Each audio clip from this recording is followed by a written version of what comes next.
D'après sa définition, on dit que l'émotion est un état affectif intense. Ce ne serait pas ce que tout photographe de mariage recherche. La photo de la petite larme, le regard complice. Je t'explique dans cette vidéo comment créer justement cette émotion en organisant un first look.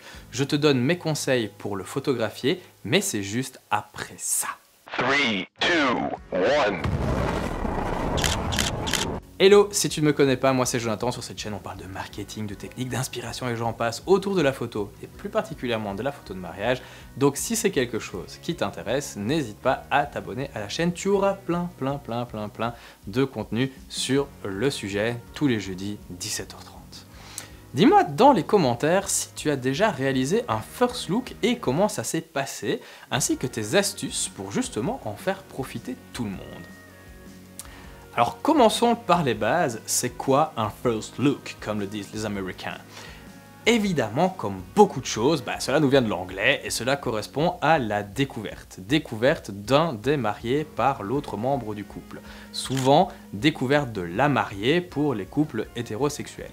C'est donc le moment où des membres du couple vont découvrir son ou sa partenaire en habit de mariée pour la toute première fois. Je te dis pas, séquence, émotion garantie. Et là tu vas me dire, oui mais pourquoi organiser un first look sur une journée déjà hyper remplie et chargée d'émotions? Eh bien tout simplement pour en avoir encore plus. C'est vraiment un moment poignant et hyper sympa à photographier. En photo de mariage, il faut parfois provoquer les moments d'émotion. Et le first look, c'est un bon exemple. Mais attention, provoquer mais pas imposer. C'est une parfaite transition, je suis extraordinaire, pour mon point suivant, qui va être comment organiser le first look. Alors la première chose, c'est de le proposer aux mariés lors du rendez-vous. Franchement, quand tu leur expliques le principe et que tu leur montres des photos d'un first look que tu as déjà photographié, ils sont toujours hyper chauds. Et s'ils le sont pas, honnêtement, c'est pas grave, il faut respecter leur choix, c'est leur mariage, nous on est là pour les aider. N'oublie pas en rendez-vous de demander ce que le couple préfère, si on le fait seul ou avec la famille, etc. Au niveau du moment, la fin des préparatifs est selon moi le moment idéal car tout le monde est super bien apprêté. Par rapport à l'endroit, j'essaie toujours de conseiller aux mariés de se préparer au domaine dans lequel ils se marient ou alors de louer un Airbnb histoire d'avoir une décoration un peu plus sympa et ne pas avoir le bordel partout chez soi. Moi j'aime bien faire le first look en extérieur, une nouvelle fois parce que ça correspond mieux à mon style. Je te conseille pas de faire la traditionnelle descente d'escalier, c'est souvent hyper sombre et étroit.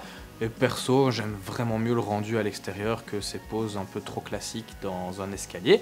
Mais une nouvelle fois, c'est qu'une question de point de vue et t'es pas obligé de le partager. Si toi t'adores faire ça, fonce à mon coco. En termes de photos, le placement sera ici déterminant. On va prendre un exemple avec un marié qui s'apprête à voir sa future femme pour la première fois. Alors, il faut évidemment le placer de dos avec la famille s'il y en a en arc de cercle autour. Là, on va avoir une photo à prendre avec le marié qui stresse. Ensuite, une en jouant un petit peu sur le flou. Voilà, une fois faire le focus sur le marié, une fois sur la mariée qui arrive. Alors moi, personnellement, j'ouvre très fort pour vraiment créer du flou, le beau bokeh que j'adore. Je trouve que ça raconte au final une histoire, l'histoire de la découverte. On la voit pas vraiment, elle est floue, etc. C'est un truc que j'adore. Et une nouvelle fois, ça reste une question de goût. Moi je travaille toujours au 35 ou au 85 en focale fixe et à ce moment-là, j'enchaîne entre plan large et plan plus serré. Le moment crucial à capter, c'est vraiment le moment où la mariée met la main sur l'épaule de son futur mari et qu'il se retourne. Alors il faut bouger très vite, enchaîner sur les réactions des membres de la famille, mais surtout des mariés. Niveau autofocus, je suis en cerveau chez Canon et c'est un bon moment pour enclencher le mode rafale pour être certain de ne rien rater. La chose la plus importante, c'est vraiment de capter l'émotion et d'être très rapide, de tourner autour du couple. Fais attention si jamais tu as un vidéaste avec toi, de ne pas rentrer dans son champ. J'espère que tu auras eu plein d'informations sur le photolook et que ça te poussera à en organiser un parce que c'est vraiment un moment hyper photogénique dans lequel tu pourras vraiment aller chercher beaucoup d'émotions et des images qui vont très bien se partager par après. Si cette vidéo t'a aidé, n'hésite pas à soutenir la chaîne en t'abonnant, en laissant un pouce bleu ou un commentaire, ça m'aide toujours pour le référencement. Et on se retrouve bientôt pour une prochaine vidéo. D'ici là, prends des initiatives, sors de ta zone de confort et n'oublie pas que c'est en faisant qu'on apprend. Salut!